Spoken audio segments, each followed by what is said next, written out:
ধর্ম বর্ণ নির্বিশেষে সব মানুষের সমান অধিকার নিশ্চিতের আশ্বাস। এসএসসি পরীক্ষায় কোনো শিক্ষকের বিরুদ্ধে প্রশ্ন ফাঁসের প্রমাণ মিললে কঠোর ব্যবস্থা, হুঁশিয়ারি শিক্ষামন্ত্রীর। শুরুর 25 মিনিট আগে খুদে বার্তায় সেট কোড। এবং শুরু হলো অমর 21 গ্রন্থমেলার। উদ্বোধন করলেন প্রধানমন্ত্রী। কোনো নিরাপত্তা হুমকি নেই জানালেন ডিএমপি কমিশনার।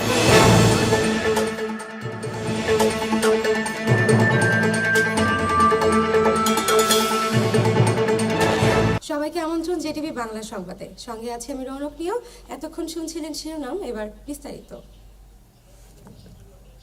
ধর্ম বর্ণ নির্বিশেষে সবাই এদেশের সমান অধিকার ভোগ করবে বলে জানিয়েছেন প্রধানমন্ত্রী শেখ হাসিনা। বৃহস্পতিবার নিজ কার্যালয়ে ক্ষুদ্র নৃগোষ্ঠীর শিক্ষার্থীদের বৃত্তি প্রদান অনুষ্ঠানে একথা বলেন তিনি। এ সময় ক্ষুদ্র নৃগোষ্ঠী জীবনমান উন্নয়নে সরকার কাজ করে যাচ্ছে বলেও জানান প্রধানমন্ত্রী। অনুষ্ঠানে 500 শিক্ষার্থীকে 25,000 টাকা করে 1,25,00,000 টাকার বৃত্তি দেওয়া হয়। এর মধ্যে প্রধানমন্ত্রী শেখ হাসিনা 20 জন মেধাবী শিক্ষার্থীর হাতে বৃত্তি চেক তুলে দেন। আগামী বছর থেকে এই বৃত্তি প্রাপ্তির সংখ্যা 2000-এ উন্নীত করা হবে বলে অনুষ্ঠানে জানানো হয়। চতুর্থবার প্রধানমন্ত্রীর দায়িত্ব নেওয়ার পর প্রথম বিদেশ সফরে জার্মানি যাচ্ছেন শেখ হাসিনা। জার্মানির মিউনিখে নিরাপত্তা বিষয়ক এক সম্মেলনে যোগ দেবেন তিনি। আগামী 14 ফেব্রুয়ারি শুরু হবে 3 দিনের এই সম্মেলন। সম্মেলনে যোগ দেওয়ার পাশাপাশি জার্মান চ্যান্সেলর অ্যাঙ্গেলা মেরকেলের সঙ্গে শেখ হাসিনার দ্বিপক্ষীয় বৈঠকের সম্ভাবনার কথাও রয়েছে। জার্মানি থেকে ফেরার পথে এক সামরিক প্রদর্শনীতে যোগদান এবং দ্বিপক্ষীয় বৈঠকে যোগ দিতে আগামী 17 ফেব্রুয়ারি আমিরাত সফরে যাবেন প্রধানমন্ত্রী শেখ হাসিনা। জনগণের কাছে প্রত্যাখ্যাত বিএনপি নির্বাচন প্রশ্নবিদ্ধ করতে নানা অপচেষ্টা চালাচ্ছে বলে আবারও অভিযোগ করলেন আওয়ামী লীগের সাধারণ সম্পাদক সেতুমন্ত্রী ওবায়দুল কাদের।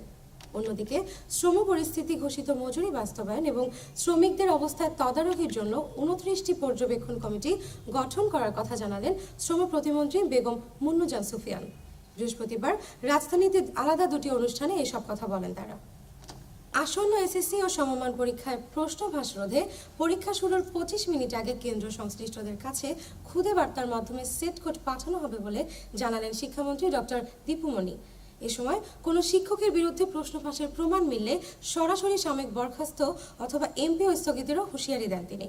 বৃহস্পতিবার সচিবালয়ে এসব তথ্য জানান শিক্ষামন্ত্রী। দীপুমণি বলেন, এবছর 8টি সাধারণ বোর্ড, মাদ্রাসা ও কারিগরি শিক্ষা বোর্ডে মোট 21,35,333 জন পরীক্ষার্থী অংশ নেবে। এর মধ্যে 10,70,441 ছাত্র ও 10,64,892 ছাত্রী রয়েছে। এবার মোট পরীক্ষা কেন্দ্রের সংখ্যা 3,497 ও মোট প্রতিষ্ঠানের সংখ্যা 28,682টি। সরকার তার নির্বাচনী প্রতিশ্রুতি পূর্ণভাবে বাস্তবায়নের লক্ষ্যে একনিষ্ঠভাবে কাজ করবে। বৃহস্পতিবার বিকেলে সচিবালয় তথ্য মন্ত্রণালয়ের সভাকক্ষে আয়োজিত এ সভায় তথ্যমন্ত্রী বলেন, প্রধানমন্ত্রী নির্বাচনের আগে যে অঙ্গীকার করেছেন তা ইশতেহারে লিপিবদ্ধ। তিনি সেই অঙ্গীকারগুলো বাস্তবায়নের জন্য মন্ত্রিসভার সভাবৃন্দ সহ দলের সবাইকে নির্দেশ দিয়েছেন। আমরা ইশতেহারের তথ্য ও গণমাধ্যম সংশ্লিষ্ট অংশের পূর্ণ বাস্তবায়নের জন্য সমন্বিত পরিকল্পনা গ্রহণ করছি। 30 ডিসেম্বর অনুষ্ঠিত নির্বাচনের পর জানুয়ারি শেষ হবার আগেই বৈঠকে মিলিত হয়েছি আমরা। প্রধানমন্ত্রী শেখ হাসিনার উদ্বোধনের মধ্য দিয়ে বিজয় 1952 থেকে 1971 নবপর্যায় এ প্রতিপাদ্য সামনে রেখে সোহরাওয়ার্দী উদ্যানের স্বাধীনতা স্তম্ভের গ্রন্থমেলায় এবার অংশ নিচ্ছে 499টি প্রকাশনা প্রতিষ্ঠান। গতবার যার সংখ্যা ছিল 465টি। ছুটির দিন ছাড়া প্রতিদিন বিকাল 3টা থেকে রাত 9টা পর্যন্ত বইমেলা সবার জন্য খোলা থাকবে। এছাড়া শুক্রবার ও শনিবার বেলা 11টা থেকে রাত 9টা পর্যন্ত এবং 21 ফেব্রুয়ারি সকাল 8টা থেকে রাত 8:30টা পর্যন্ত মেলা চলবে। এদিকে মেলাকে কেন্দ্র করে কোনো নিরাপত্তা হুমকি নেই দাবি করে লেখক ও ব্লগাররা চাইলে তাদের বিশেষ নিরাপত্তা দেওয়ার কথা জানালেন ডিএমপি কমিশনার আসাদুজ্জামান মিয়া। বৃহস্পতিবার সকালে মেলার সার্বিক নিরাপত্তা ব্যবস্থা ঘুরে দেখার পর এসব কথা বলেন তিনি। এবারে দেশের বাইরের খবর। ভেনেজুয়েলার স্বঘোষিত অন্তর্বর্তী প্রেসিডেন্ট হুয়ান গুইদোকে কার্যত রাষ্ট্রের প্রধান হিসেবে স্বীকৃতি দিয়েছে ইউরোপীয় পার্লামেন্ট। বৃহস্পতিবার এই স্বীকৃতিতে ভেনেজুয়েলার প্রেসিডেন্ট নিকোলাস মাদুরোর উপর আন্তর্জাতিক চাপ আরও বাড়ল। গুইদোকে স্বীকৃতি দিতে ইউরোপীয় পার্লামেন্ট ব্রাসেলসে এক বিশেষ অধিবেশনে ভোটাভুটি করেছে। পক্ষে পড়েছে 429টি ভোট, বিপক্ষে পড়েছে 104টি ভোট। 88 জন ভোটদানে বিরত ছিল। ভেনেজুয়েলায় নতুন করে একটি অবাধ, স্বচ্ছ ও বিশ্বাসযোগ্য প্রেসিডেন্ট নির্বাচন না হওয়া পর্যন্ত গুইদোকে দেশটির একমাত্র বৈধ অন্তর্বর্তী প্রেসিডেন্ট হিসেবে স্বীকৃতি দিতে ইউরোপীয় ইউনিয়নের 28টি সদস্য দেশকে এক বিবৃতিতে আহ্বান জানিয়েছে ইউরোপীয় পার্লামেন্ট, যুক্তরাজ্য, ফ্রান্স, জার্মানি এবং স্পেন। ওদিকে মাদুরো নতুন নির্বাচনের আলটিমেটাম প্রত্যাখ্যান করেছেন। তিনি মার্কিন প্রেসিডেন্ট ডোনাল্ড ট্রাম্পের নীতির পথে হাঁটার জন্য ইইউ নেতাদের নিন্দাও করেছেন। মালয়েশিয়ার নতুন রাজা হিসেবে শপথ নিয়েছেন পাহাং রাজ্যের সুলতান আবদুল্লাহ সুলতান আহমদ শাহ। বৃহস্পতিবার হালকা নীল রঙের ঐতিহ্যবাহী পোশাক পরে কুয়ালালামপুরের ন্যাশনাল প্যালেসে আনুষ্ঠানিকভাবে শপথ গ্রহণের মধ্য দিয়ে সিংহাসনে আবদুল্লাহর অভিষেক হলো। শপথ গ্রহণের পর রাজাকে গার্ড অব অনার দেওয়া হয় এবং 21 বার তপধ্বনি করা হয়। এ সময় তার স্ত্রী তুঙ্কো আজিজা আমিনা মাইমুনা উপস্থিত ছিলেন। মালয়েশিয়ার 16তম রাজা হলেন আবদুল্লাহ। দেশের নিয়ম অনুযায়ী তিনি আগামী 5 বছর দায়িত্ব পালন করবেন। গত 20 জানুয়ারি জাপানে 113 বছর বয়সে মৃত্যুবরণ করেন বিশ্বের সবচেয়ে বয়স্ক ব্যক্তি মাসাজো নোনাকা। মাসাজো নোনাকার জন্ম 1905 সালের জুলাই মাসে। গত বছর স্পেনিয়ার্ড ফ্রান্সিসকো নুনেজ অলিভেরার মৃত্যুর পর গিনেস বুকে আনুষ্ঠানিকভাবে পৃথিবীর সবচেয়ে বয়স্ক ব্যক্তি হিসেবে মাসাজোর নাম ওঠে। নোনাকার 6 ভাই ও 1 বোন। তিনি 1931 সালে বিয়ে করেন এবং 5 সন্তানের জনক হন। খেলার খবর। অবশেষে নিউজিল্যান্ড সফরে ডাক পেলেন ইমরুল কায়েস। বৃহস্পতিবার কিউদের বিপক্ষে ইমরুলকে ওয়ানডে দল অন্তর্ভুক্ত করেছেন নির্বাচকরা। বিপিএল শেষ করে নিউজিল্যান্ড সফরে যাবে বাংলাদেশ জাতীয় ক্রিকেট দল। এই সফরে স্বাগতিকদের বিপক্ষে 3টি ওয়ানডে ও 3টি টেস্ট ম্যাচ খেলবে টাইগাররা। নিউজিল্যান্ড সফরের জন্য গত 23 জানুয়ারি ওয়ানডে এবং টেস্ট উভয় সিরিজের জন্যই দল ঘোষণা করে বাংলাদেশ ক্রিকেট বোর্ড বিসিবি। আগামী 13 ফেব্রুয়ারি নেপিয়ারে নিউজিল্যান্ডের বিপক্ষে সিরিজের প্রথম ওয়ানডে ম্যাচ খেলবে বাংলাদেশ। ক্রাইস্ট চার্চে দ্বিতীয় ম্যাচটি অনুষ্ঠিত হবে 16 ফেব্রুয়ারি। ডানেডিনে তৃতীয় ম্যাচটি অনুষ্ঠিত হবে 20 ফেব্রুয়ারি। হ্যামিল্টনের প্রথম টেস্ট ম্যাচটি শুরু হবে 28 ফেব্রুয়ারি। ওয়েলিংটনের দ্বিতীয় টেস্ট শুরু হবে 8 মার্চ। ক্রাইস্ট চার্চে সিরিজের শেষ টেস্ট ম্যাচটি শুরু হবে 16 মার্চ। সংবাদ শেষ করব একটি ভিন্নধর্মী খবর দিয়ে। আমরা প্রতিদিনের জীবনে নানা রকমের ব্র্যান্ডের জিনিস ব্যবহার করি বা দেখতে পাই, তবে এসব ব্র্যান্ডের লোগো সূচনার ইতিহাস কি আমাদের জানা আছে?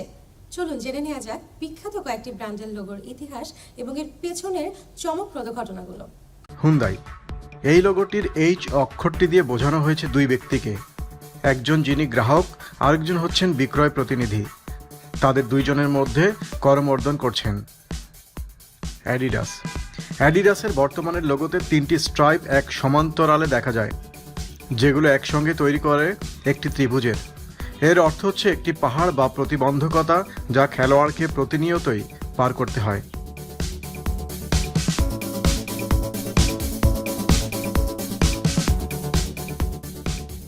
অ্যাপল।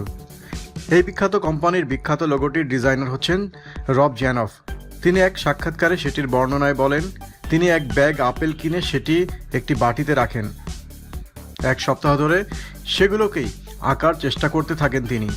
ছবিগুলো ভেঙে কিছু সাধারণ করতে গিয়েই তৈরি হয়ে যায় বিখ্যাত এই লোগোটি।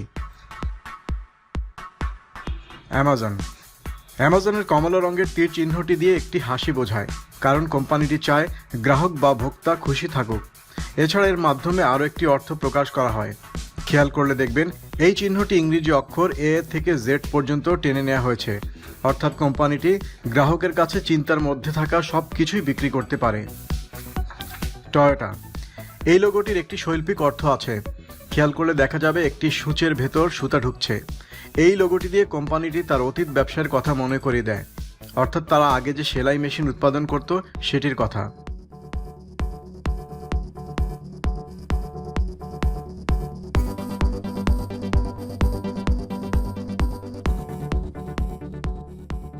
ফর্মুলা 1। গাড়ির জগতে সবাই এক নামে চেনেন ফর্মুলা 1 ব্র্যান্ডটিকে। এফ অক্ষরের পরে একটি লাল গতিযুক্ত দাগ দিয়ে 1 অক্ষরটি লেখা হয়েছে। বিএমডব্লিউ।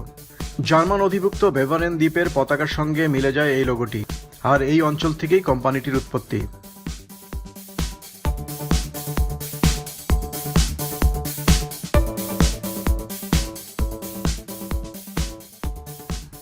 এলজি। এই শৈল্পিক লোগোটি একটি মানুষের চেহারার মতো। কোম্পানির মতে তাদের সঙ্গে গ্রাহকের যে মানবীয় সম্পর্ক বিদ্যমান সেটি নির্দেশ করে এটি।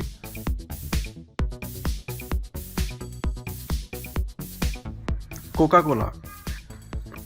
1886 সালের মে মাসের 8 তারিখে ডক্টর জন এস পেম্বারটন এই বিখ্যাত পানীয়টির ফর্মুলা আবিষ্কার করেন।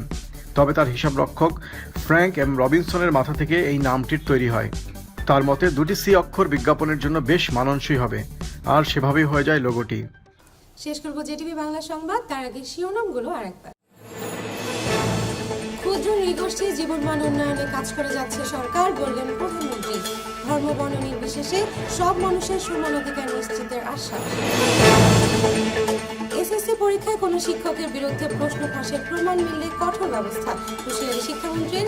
শুরুর 25 মিনিট আগে খুদে বার্তায় সেট কোড। শুরু হলো অমর 21 গ্রন্থমেলার উদ্বোধন করলেন প্রধানমন্ত্রী। কোনো নিরাপত্তা হুমকি নেই, জানালেন ডিএমপি কমিশনার। এই ছিল জেটিভি বাংলা আজকের খবরে। এতক্ষণ সঙ্গে থাকার জন্য ধন্যবাদ সবাইকে।